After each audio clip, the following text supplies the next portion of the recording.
누구나 살아가면서 문제를 안고 있지 않고 사는 사람은 아마 세상에는 없을 겁니다. 어느 부인이 인생의 문제가 너무 많아서 고민을 하다가 목사님을 찾아가서 자기 고민을 상담을 했습니다. 목사님이 그 여인의 모든 문제를 다 들어보고 이렇게 조언을 했습니다. 부인, 우리 교회 뒷뜰로 나가보십시오. 거기에 있는 사람들은 아무 문제가 없는 사람들이 그곳에 있습니다. 그래서 그 부인은 너무 궁금해서 교회 뒷마당 쪽으로 나가보니 아무 사람도 보이지 아니하고 죽은 성도들의 무덤 앞에 세우는 비석만 절비하게 있었습니다. 그래서 부인은 다시 목사님을 에게로 돌아와서 말했습니다. 목사님, 교회 뒷마당에는 죽은 사람들의 무덤만 있고 산 사람들은 아무도 없습니다. 그곳에서 제가 무엇을 발견해야 합니까? 라고 물었습니다. 그러자 목사님이 잘 보셨습니다. 그곳에는 살아있는 사람은 한 사람도 없습니다. 다 죽은 사람들이 모여있는 곳이지요. 그래서 그곳에는 아무 문제가 없답니다. 그러나 살아있는 사람들이 사는 곳에는 어디서나 다 문제가 있는 겁니다. 그러므로 부인도 많은 문제를 가지고 사는 사람들 가운데 한 사람일 뿐입니다. 어떻게 하면 당신의 문제를 풀 수 있을 것인지를 지금부터라도 하나님께 기도해 보시기 바랍니다. 살아있으니 문제가 있다는 말입니다. 죽은 사람에게는 아무런 문제가 없습니다. 그래서 우리는 문제가 있다는 것은 아직 내가 숨을 쉬고 살아있다는 증거임을 깨닫고 감사하며 이 인생의 모든 문제를 푸는 법을 오늘 같이 생각해 볼 수 있기를 바랍니다. 본문은 우리가 너무나 잘 알고 있는 내용이지요. 젊은 시절 야곱은 팥죽 한 그릇으로 배고픈 형 에서를 유혹을 했습니다. 그리고 팥죽 한 그릇을 주고 형의 장자 명분을 빼앗았습니다. 야곱은 에서가 없을 때 그 형의 옷도 훔쳐 입었습니다. 그리고 염소 새끼를 잡아서 그 가죽을 뒤집어 쓰고는 에서처럼 변장을 했습니다. 그래도 마음이 놓이지 않았는지 목소리까지 걸걸하게 에서의 목소리를 흉내내어 눈먼 아버지를 속였습니다. 결국 야곱은 자신의 형에서 형을 대신해서 장자의 명분을 가로채게 되었습니다. 그러나 그 때문에 야곱은 에서의 낯을 피해서 한 번도 가본 적이 없는 어머니 고향 저 밧단 아람으로 도망을 쳐야만 했습니다. 그리고 그곳에서 20년 동안 외삼촌 라반 밑에서 많은 서러움을 겪고 구박을 겪으면서 고생을 했습니다. 그러나 하나님은 이런 야곱의 편이었습니다. 야곱이 그렇게 잘못을 저지르고 죄를 짓고 아버지를 속이고 형을 속이고 그런 아주 나쁜 짓을 했지만은 그래도 역시 하나님은 야곱의 하나님이었습니다. 야곱의 부족과 허물에도 불구하고 하나님은 야곱을 사랑하셨습니다. 야곱에게 많은 복을 주셨지요. 가정에 복을 주셨습니다. 사랑스러운 아내도 주시고 많은 또 자녀들도 주셨습니다. 또 물질의 복도 많이 주셨습니다. 그래서 야곱은 20년 만에 자기 가족을 모두 데리고 소유를 모두 이끌고 고향 땅으로 돌아오게 되었습니다. 인간적인 시각으로 보자면 그는 크게 성공을 거둔 사람이라고 할 수 있겠습니다. 금이 환영하는 그런 길이었습니다. 그런데 야곱에게 뜻밖의 문제가 나타났습니다. 형 에서가 자기를 죽이려고 400명의 군사를 이끌고 자기를 이제 맞아 나오고 있다는 소식을 듣게 됩니다. 야곱은 너무나 두려웠을 것입니다. 20년 전에 형에게 행했던 그 못된 짓을 그도 잊지 않냐고 알고 있었기 때문입니다. 언젠가는 형을 만나서 자기의 잘못을 이제 고백하고 용서를 받아야 할 그런 처지입니다. 그러나 에서는 그 야곱을 용서할 마음이 전혀 없었습니다. 지금까지 잊으려고 애썼던 야곱의 문제가 다시 야곱 눈앞에 다가오고 있었습니다. 그래서 야곱은 그날 밤 야복 강변에서 하나님의 사자를 붙들고 씨름하듯이 하나님 앞에 기도합니다. 하나님, 저는 이 손을 결코 놓지 않겠습니다. 하나님이 어려운 문제를 해결해 주셔야만이 내가 하나님을 가게 하겠습니다. 제 힘으로는 해결할 수가 없습니다. 제 노력으로는 되지를 않습니다. 하나님이 저를 도와주시지 않으시면 저는 이 손을 결코 놓을 수가 없습니다. 하나님은 이런 야곱을 너무나도 잘 알고 있었습니다. 하나님은 야곱을 크게 꾸짖습니다. 야 이놈아, 너는 말은 그렇게 하지만 또 내 힘을 의지할 거지. 그래도 너는 또 인간의 장깨를 부릴 거지라고 꾸짖으셨을 것입니다. 하나님은 야곱의 환도뼈를 그래서 쳤습니다.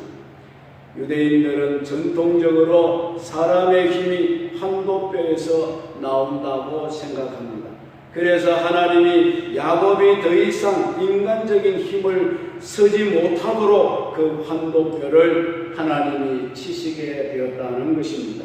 말하자면 야곱은 자기의 환도뼈가 부러지기까지 철저하게 하나님 앞에 이제 항복을 하게 된 겁니다. 야곱은 더 이상 달릴 수가 없습니다. 제대로 걸을 수도 없습니다. 에서와 마주쳐도 마음대로 달아날 수 없는 그런 처지가 되고 말았습니다. 어쩔 수 없이 야곱은 하나님께 모든 것을 맡기고 하나님의 손만 붙들고 하나님이 인도하시는 대로 따라갈 수밖에 없는 처지가 되고 말았습니다. 그런데 이상한 일이 벌어집니다. 조금 전까지만 하더라도 에서가 야곱을 죽이겠다고 400명의 군사를 이끌고 올라오지 않았습니까? 그런데 에서가 동생 야곱의 얼굴을 보는 순간에 너무너무 반가워서 달려와 그 야곱을 끌어안고 얼굴을 비비면서 눈물을 흘리며 통곡을 합니다. 동생아, 객지 생활에서 얼마나 네가 수고를 했느냐. 죽이고 싶은 미움이 다 사라지고 그 동생을 불쌍히 여기는 마음이 생기게 되었습니다. 그리고 피차 목 놓아 울기 시작했습니다. 여러분, 누가 야곱의 문제를 해결해 주셨습니까? 누가 에서의 마음을 바꾸어 놓았습니까? 누가 에서의 마음에 있는 분노를 눈 녹듯이 녹여주셨습니까? 하나님이십니다. 하나님이 야곱의 문제를 친히 해결해 주실 줄로 믿습니다. 사랑하는 성도 여러분, 우리가 살다 보면 이런저런 어려운 문제에 봉착할 수가 있습니다. 이 세상에 문제 없는 사람은 아무도 없다고 하지 않습니까? 어떻게 생각하면 우리에게 문제가 있다는 것은 우리가 살아있다는 증거일 것입니다. 요즘은 죽은 시체도 순환을 당하는 시대라고 합니다만 살아있는 사람에게 문제가 있다는 것은 당연한 일일 수밖에 없습니다. 우리에게 어떤 문제가 있을 때 이것을 어떻게 성경적으로 해결을 해야 하는지 그 방법이 중요하다는 것을 우리는 깨달아야 하겠습니다. 우리가 본문의 말씀을 통하여서 깨달아야 할 교훈이 있습니다. 우리에게 어떤 문제가 생기면 먼저 하나님을 만나야 된다는 사실입니다. 그러면 우리의 모든 문제가 해결될 줄로 믿습니다. 하나님과 나 사이에 수직적인 관계가 바르게 정립이 되면은 수평적인 문제는 하나님이 해결해 주실 줄로 믿습니다. 하나님과 나 사이의 관계가 바르지 않기 때문에 문제가 자꾸 꼬여드는 것입니다. 예수님이 말씀하셨습니다. 참새 한 마리도 하나님의 허락 없이는 땅에 떨어지는 법이 없다고 했습니다. 왜 에스가 400명의 군사를 이끌고 야곱을 치러 올라왔겠습니까? 하나님이 야곱이 하나님과의 관계를 바르게 정립할 수 있도록 하시기 위해서 하나님이 그렇게 섭리를 하신 줄로 믿습니다. 여러분들도 어떤 문제가 있으십니까? 내 힘이나 내 의지나 내 꾀를 가지고 해결하려고 하지 마시기를 바랍니다. 그리고 하나님과의 관계를 먼저 바르게 맺으시기를 바랍니다. 마태복음 6장 33절에 보면 너희는 먼저 그 나라와 그 의를 구하라. 그리하면 이 모든 것을 너희에게 더하시리라고 말씀하셨습니다. 먼저는 그 나라입니다. 먼저는 하나님입니다. 먼저는 예수님입니다. 먼저는 말씀입니다. 그러면 그 다음 것은 하나님이 더해 주시겠다 이렇게 말씀했습니다. 하나님과 나 사이의 관계가 바르게 정립되기만 하면 모든 문제는 하나님이 다 풀어주실 줄로 믿으시기 바랍니다. 성도 여러분, 우리에게 어떤 문제가 있습니까? 내 힘으로 해결하려고 하지 마시고 하나님과 나 사이에 혹시 관계가 잘못된 것은 없는지 곰곰이 생각해 볼 수 있기를 바랍니다. 하나님과의 관계만 바로 하시면 하나님이 모든 문제를 다 해결해 주실 줄로 믿습니다. 우리가 잊지 말아야 할 교훈이 또 하나 있습니다. 우리에게 어떤 문제가 있을 때에 그 문제 때문에 낙심할 필요가 없다는 사실입니다. 여러분, 야곱이 언제 하나님을 찾게 되었습니까? 야곱은 20년 동안 돈 버는 재미와 세상 재미와 자식 기르는 재미와 아내와 함께 사는 재미에 파묻혀 살게 되었습니다. 그러다가 그에게 어려운 문제가 생기니까 하나님을 찾았다 그 말이에요. 그동안에 가까이 하지 못했던 하나님께로 야곱이 가까이 나오게 된 줄로 믿습니다. 그리고 하나님을 붙들고 씨름하듯이 기도했습니다. 지금 여러분들에게도 어려운 문제가 있으십니까? 그렇다면 그것은 하나님이 여러분을 하나님에게로 돌아오게 하시기 위해서 하나님이 지금도 여러분을 위해서 섭리하고 계신다는 것을 잊지 마시기를 바랍니다. 하나님은 나를 가까이 하기를 원하십니다. 하나님은 우리가 하나님과 가까워지는 것을 원하십니다. 이제는 내가 하나님을 만나야 할 때로구나. 하나님께서 나를 하나님께로 가까이 부르고 계시는구나. 이것을 생각하시고 오히려 여러분들에게 문제가 부닥칠 때에 기뻐하고 감사하며 하나님 품으로 들어올 수 있기를 바랍니다. 그것은 바로 하나님이 지금도 나를 포기하지 않으시고 기다리고 계신다는 증거일 줄로 믿습니다. 우리를 사랑하시는 하나님은 아낌없이 독생자도 우리에게 내주셨습니다.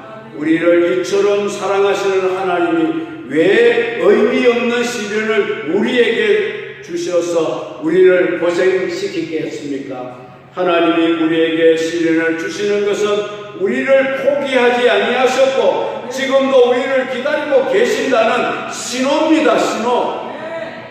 여러분, 하나님이 베푸신 비유에, 예수님이 베푸신 비유에 나오는 탕자를 한번 생각해 보셨습니까? 그는 아버지의 곁을 떠났습니다. 이제 가지고 간 재물 다 날렸습니다. 빈털털이 되고 거지가 되었습니다. 그 땅에 흉년마저 들었습니다. 친구들도 다 떠나버렸습니다. 엄청난 시련이 그에게 찾아왔습니다. 그러나 그와 같은 문제가 그에게 있었기 때문에 그가 회개하고 아버지의 품으로 돌아올 수 있게 된 것을 믿으시기 바랍니다. 그러니까 우리에게도 문제가 있다는 것은 하나님이 지금도 대문을 활짝 열어놓으시고 우리를 기다리고 있다는 증거인 줄 믿으시기를 바랍니다. 베드로가 밤이 새도록 그물을 던졌습니다. 한 마리 고기도 잡지 못했습니다. 고기를 잡는 일을 실패하고 말았습니다. 그러나 그날 밤에 물고기를 잡지 못하고 베드로가 실패를 했기 때문에 오히려 그는 예수님을 만날 수 있게 된 줄로 믿습니다.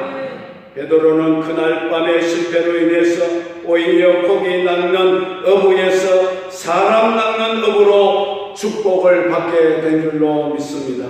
이와 같이 시련은 우리에게 주는 유익이 큽니다. 그러니 여러분에게 어려운 문제가 있다고 해서 그것 때문에 낙심하지 마시라는 말씀입니다. 하나님이 나를 사랑하셔서 나를 하나님께로 더 가깝게 인도하기 위해서 이런 시련을 나에게 주신 거라고 생각하시기 바랍니다. 야곱이 하나님의 사자를 붙들고 실험을 했던 심정으로 우리 모두 돌아갈 수 있기를 바랍니다. 하나님이 여러분들의 문제를 해결해 주실 것입니다. 또 지금까지는 우리가 야곱같이 육적인 삶을 살았다고 하더라도 이제부터는 영적인 삶을 살아가는 모습으로 변화되게 해 주실 줄로 믿으시기 바랍니다.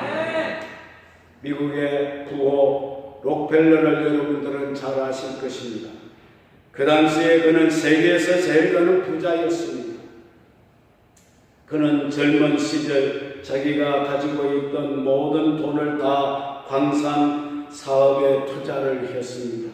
그것도 부족해서 은행에서 많은 돈을 빌렸습니다. 그리고는 자신의 절친, 아주 친한 친구에게 건강을 인수를 받았습니다. 그런데 나중에 알고 보니까 친구에게 사기를 당한 것입니다.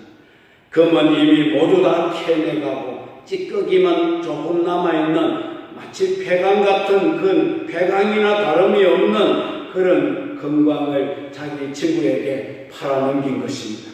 금이 나와야지 은행에서 빌린 돈도 갚을 수 있을 것인데 금이 나오지를 않습니다. 돈이 생기지를 않습니다. 은행에서는 계속 빚 독촉장이 날아옵니다. 또 강부들에게도 임금을 주지 못하니까 그들이 폭도로 변하기 직전이었습니다. 그때 록펠러는 결심을 하고 광산 깊은 곳에 들어갔습니다. 돗자리를 깔았습니다. 그리고 음식을 전폐하고 하나님께 매달려 기도했습니다. 기도하다가 죽으면 죽으리라. 내가 응답을 받기 전에는 이 자리를 떠나지 아니하리라. 그런 심정으로 록펠러는 하나님께 간절히 부르짖어 기도했습니다. 그렇게 기도하는 가운데 그에게 세미한 하나님의 음성이 들려왔습니다. 때가 되면 열매를 거두리라. 그러나 지금은 더 깊이 파야 할 때니라. 하나님께서 이 록펠러의 귀에 영음이 들려왔습니다. 지금은 더 깊이 파야 할 때라고 했습니다. 더 깊이 파보아야 금은 나오지 않을 것이 뻔했습니다. 그러나 록펠러는 하나님의 말씀이기에 그 말씀에 순종하면서 하나님이 책임을 져 주실 것을 믿고 간부들을 독려하면서 더 깊이 파내려 갔습니다. 그때 갑자기 팡 하는 소리와 함께 검은 물줄기가 솟구쳐 올라왔다고 합니다. 그것이 무엇이었습니까, 여러분? 물론 금은 아니었습니다. 석유가 그 자리에서 터져 나온 것입니다. 유전이 발견된 것입니다. 그것이 계기가 되어 록펠러는 세계에서 제일 가는 큰 부자가 될 수 있었다고 합니다. 사랑하는 성도 여러분, 우리들에게 어떤 어려운 문제가 있습니까? 때가 되면 하나님이 아름다운 열매를 거두게 해 주실 줄로 믿습니다. 그러나 지금은 우리가 모두가 더 깊이 파야 할 때입니다. 더 깊이 하나님께 기도하시고, 야곱이 하나님의 사자를 붙들고 씨름하고 그 손을 놓지 않았던 것처럼 간절한 마음으로 하나님께 기도해 보시기 바랍니다. 주를 위해 더욱더 뜨겁게 헌신하시기 바랍니다. 하나님이 정하신 때가 되면 반드시 아름다운 열매가 여러분들에게도 맺혀지게 될 줄로 믿습니다. 마지막으로 우리가 한 가지 더 생각할 것이 있습니다. 여러분들에게 어떤 어려운 문제가 있습니까? 우리가 깨뜨려 버려야 할 것이 있다는 것을 아시기를 바랍니다. 우리의 환도뼈입니다. 야곱이 자기의 환도뼈가 있었을 때는 자기 힘을 의지했다 그 말입니다. 하나님을 전적으로 의지하지를 않았습니다. 인간의 수단 방법을 또 의지했습니다. 하나님의 도움을 구하려 들지를 아니했습니다. 야곱은 자기의 환도뼈가 위골이 되었을 때 어쩔 수 없이 하나님만 전적으로 의지할 수밖에 없었던 것입니다. 마찬가지로 우리도 내가 의지할 수 있는 세상의 모든 것을 먼저 환도뼈를 부러뜨리시기를 바랍니다. 그래야 하나님이 손을 잡아주실 것입니다. 내가 하나님의 손을 붙들게 될 것입니다. 하나님이 인도하는 대로 내가 따라가는 삶을 살게 될 것입니다. 그렇지 않냐고 내가 힘쓸 수 있으면 내 힘 가지고 살려고 하다가 더 어려움에 빠지게 될 것입니다. 건강의 환도뼈를 우리는 부러뜨려야 되겠습니다. 나는 건강하다. 여러분, 건강은 자랑할 일이 아닙니다. 하나님 앞에 감사해야 되고, 하나님 이만큼이라도 내 건강을 유지하게 하시니 감사합니다. 하나님 앞에 감사할 일이지 자랑할 일이 아닙니다. 나는 힘이 있다고, 나는 이렇게 나이가 많아도 나는 건강하다, 건강에 문제가 없다. 그 사람 얼마나 있으면 세상 떠납니다. 우리는 건강 자신도 부러뜨려야 돼요. 물질의 환도뼈도 부러뜨려야 됩니다. 우리의 욕심도 부러뜨려야 됩니다. 교만도 부러뜨려야 됩니다. 내 혈기도 부러뜨려야 됩니다. 내 고집도 부러뜨려야 됩니다. 그리고 난 뒤 우리가 오직 주님의 손을 붙들 때 그때 주님이 우리의 모든 문제를 해결해 주실 줄로 믿습니다. 미국에서 자동차 도시로 유명한 도시가 디트로이트라는 도시죠. 그 시에는 포드 자동차 공장이 있습니다. 그 공장 안에는 공장 전체의 동력을 책임지고 있는 큰 발전기가 있었다고 합니다. 아주 중요한 기계죠. 그런데 이 발전기가 갑자기 운행을 멈추었습니다. 그러자 공장 안에 있는 모든 기술자들을 다 불러서 그 멈춘 발동기를 다시 이제 돌려보려고 노력을 했습니다. 그러나 포드 공장 안에 있는 기술자들을 다 불러서 기계를 고치려 했지만 실패했습니다. 그래서 어쩔 수 없이 당대의 제일 가는 기술자를 멀리서 초빙을 해옵니다. 기술자는 고장난 기계를 가만히 들여다보고 있었습니다. 그리고 나서 자기가 가지고 온 작은 가방 안에서 작은 망치 하나를 끄집어냅니다. 그리고는 발전기의 앞쪽 한 지점을 망치로 한두 서너 번 톡톡 쳤습니다. 그리고 발전기 뒤로 가서 또 망치로 한두 서너 번을 톡톡 치니까 꼼짝도 않던 발전기가 윙 하면 소리를 내면서 돌아가기 시작합니다. 며칠 뒤에 포도에게 기계를 고친 대금의 청구서가 날아왔다고 합니다. 자그만치 1만 달러가 청구되었습니다. 수십 년 전에 1만 달러는 지금 돈으로 환산하면 10만 달러가 넘는 돈이 될 것입니다.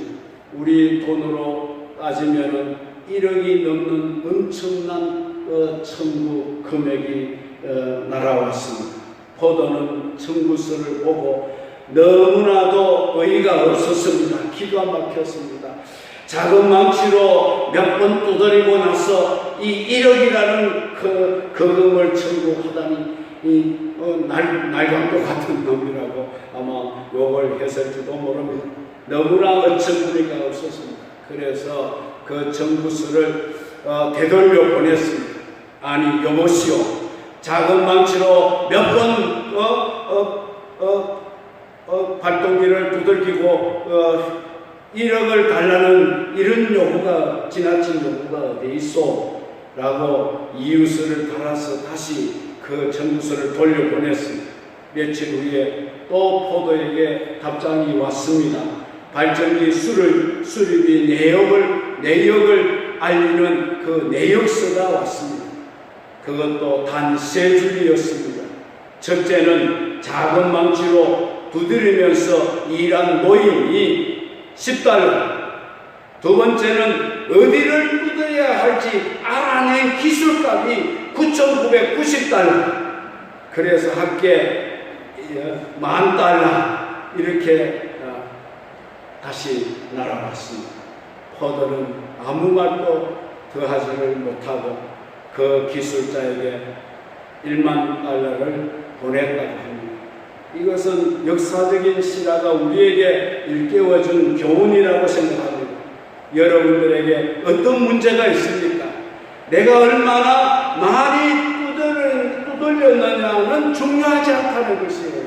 무엇이 중요합니까? 내가 두드려야 할 그 자리를 바로 두드렸느냐, 이게 중요하다는 겁니다. 어떤 사람은 문제가 있을 때에 이웃의 대문을 두드리기도 합니다. 친척의 대문을 두드리기도 합니다. 권력의 문을 두드리기도 합니다. 물질의 문을 두드리기도 합니다. 또 경험의 문을 두드리기도 합니다. 아무런 소용이 없습니다, 여러분. 하나님이 우리에게 말씀하신 바가 무엇입니까? 하늘의 문을 두드리라는 것입니다. 하나님께 부르짖어 기도하라는 겁니다. 그러면 하나님은 하늘문을 활짝 여시고 우리의 강구에 귀를 기울이시고 우리의 모든 문제를 해결해 주실 줄로 믿습니다. 시편 121편 1절에 내가 산을 향하여 눈을 들리라 나의 도움이 어디서 올꼬 나의 도움이 천지를 지으신 여호와께로 온다고 했습니다. 여러분, 인간의 생사화복이 하나님의 손에 달렸다는 사실을 믿으십니까? 믿으신다면 어떤 문제이든지 내 힘으로 해결하려고 하지 마시고 하나님을 의지하고 하나님에게 도움을 구하시는 여러분들이 되시기를 바랍니다. 우리 하나님은 전능하신 하나님이십니다. 인간의 생사화복을 홀로 주관하십니다. 살리기도 하시고 죽이기도 하십니다. 부하게도 하시고 가난하게도 하십니다. 이제 구름더미에서 들어서 귀족들과 앉혀주기도 하시고 진토와 구름더미에 던져버리시기도 하십니다. 모든 것이 하나님 손에 있습니다. 하나님의 주권적인 손아귀에 있다는 사실 여러분 믿으시기를 바랍니다. 우리가 하나님을 의지할 때 하나님이 우리의 모든 문제를 친히 다 해결해 주실 줄로 믿습니다. 우리를 가로막는 홍해도 갈라주실 겁니다. 우리 앞에 우뚝 서 있는 여리고도 무너뜨려 주실 것입니다. 아무리 건너지 못할 그런 장강대에도 건너게 해 주실 겁니다. 태산도 무너뜨려 주실 겁니다. 우리 예수님이 이 땅에 오신 목적이 무엇입니까? 우리 모든 짐을 대신 져주시기 위해서 주님이 오셨습니다. 마태복음 11장 28절에 수고하고 무거운 짐진 자들아 다 내게로 오라 내가 너희를 쉬게 하리라. 우리 예수님은 우리를 돌병 들리시는 분이 아닙니다. 무거운 짐을 지고 가게 하시는 분이 아닙니다. 주님이 우리에게 요구하시는 것은 무거운 짐이 아닙니다. 주님은 우리에게 쉼을 주시기 위해서 오신 줄 믿으시기 바랍니다. 쉬게 하시는 겁니다. 예수 안에 여러분 거할 때에 실수가 있습니다. 여러분들의 인생이 실수가 있습니다. 그분의 품 안에 들어가시기를 바랍니다. 예수님은 지금도 두 팔을 벌리시고 우리를 기다리고 계십니다. 무거운 짐을 홀로 지고 괴로워하지 말고 하나님의 능력을 의지하고 나에게로 오라고 주님은 지금도 우리를 기다리고 계십니다. 큰 문제와 작은 문제, 모든 문제를 해결받기를 원하십니다. 주님의 품으로 들어가시기를 바랍니다. 문제에 매여 살지 마시기를 바랍니다. 우리를 풀어주기 위해서 주님은 이 땅에 오신 겁니다. 잿짐을 풀어주시고 억눌한 자를 세우시고 갇힌 자에게 자유를 주시고 듣지 못하는 자에게 듣게 하시고 눈먼 자를 보게 하시고 닫혀있는 입을 열어주시기 위해서 우리 예수님은 이 땅에 오셨습니다. 이 시간 여러분들 얽매이고 있는 모든 짐에서 풀림을 받아서 주님이 주시는 평강과 기쁨을 누리시면서 복되게 살아가는 여러분들의 인생이 되기를 주의 이름으로 축원합니다.